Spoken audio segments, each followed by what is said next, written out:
ಎಲ್ಲ ವೀಕ್ಷಕರಿಗೂ ಆತ್ಮೀಯವಾದ ಸ್ವಾಗತ. ಕುಟುಂಬದ ಪ್ರಧಾನ ದೈವವಾಗಿ, ಗ್ರಾಮದ ದೈವವಾಗಿ, ಗುತ್ತಿನ ಅಥವಾ ಪರಿವಾರದ ಪ್ರಧಾನ ದೈವವಾಗಿ ಪೂಜಿಸಲ್ಪಡುವ ಧೂಮಾವತಿ ದೈವಕ್ಕೆ ಜುಮಾದಿ, ಜುಮಾತಿ, ಜಿಮಾದಿ ಎನ್ನುವಂತಹ ಹೆಸರುಗಳಿವೆ.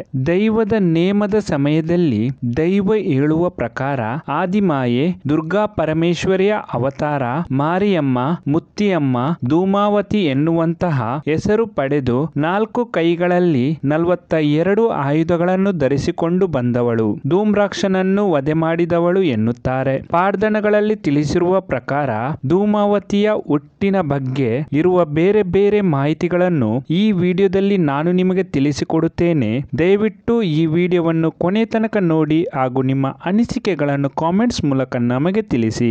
ಧೂಮ ಎಂದರೆ ಹೊಗೆ, ಆವತಿ ಎಂದರೆ ಹುಟ್ಟಿದವಳು. ಹೋಮಕುಂಡದ ಹೊಗೆಯಲ್ಲಿ ಹುಟ್ಟಿದ ಕಾರಣ ಈಕೆಗೆ ಧೂಮಾವತಿ ಎನ್ನುವ ಹೆಸರು ಬಂದಿದೆಯಂತೆ. ಇನ್ನು ಬೇರೆ ಮೂಲಗಳ ಪ್ರಕಾರ ಕಲ್ಲಗಬೀಡಿನ ಕಲ್ಯ ಕೊಂಡಾರಿಗರು ಹಾಗೂ ಕಾಪೆ ಕೊಂಡಾರಿಗರು ತಮ್ಮ ಜಮೀನಿನಲ್ಲಿ ಬೆಳೆದ ತರಕಾರಿ ಹಾಗೂ ಫಲ ವಸ್ತುಗಳನ್ನು ಕಳ್ಳರಿಂದ ರಕ್ಷಿಸಲು ಪಕ್ಕದ ರಾಜ್ಯದವರಿಂದ ವೀಳ್ಯದ ಎಲೆಯಲ್ಲಿ ಒಂದು ಪ್ರತಿರೂಪವನ್ನು ಬರೆದು ಪಿಂಗಾರ ಹೂವಿನಲ್ಲಿ ಪ್ರತಿಷ್ಠಾಪಿಸಿ ತಂದಂತಹ ದೈವವನ್ನು ತಮ್ಮ ಚಾವಡಿಯಲ್ಲಿ ಪ್ರತಿಷ್ಠಾಪಿಸುತ್ತಾರೆ. ಕ್ರಮೇಣ ಯಾವುದೋ ತೊಂದರೆಯಿಂದ ಆ ದೈವವನ್ನು ತಾಮ್ರದ ಬಿಂದಿಗೆಯಲ್ಲಿ ಮುಚ್ಚಿ ತಮ್ಮ ಬಾಕಿಮಾರು ಗದ್ದೆಯಲ್ಲಿ ಗುಂಡಿ ತೋಡಿ ಮುಚ್ಚಿಡುತ್ತಾರೆ. ಸುಮಾರು 10 ವರ್ಷಗಳ ನಂತರ ಆ ಜಾಗದಲ್ಲಿ ಕೆಲಸಗಾರರು ಅಗೆಯುತ್ತಿರುವಾಗ ತಾಮ್ರದ ಬಿಂದಿಗೆ ಸಿಗುತ್ತದೆ. ಅದನ್ನು ತೆಗೆದು ನೋಡುವಾಗ ಅದರೊಳಗಿದ್ದ ಧೂಮಾವತಿ ದೈವ ಹೊರಗಡೆ ಬಂದು ತುಳುನಾಡಿನಾದ್ಯಂತ ಹೋಗಿ ನೆಲೆ ನಿಂತು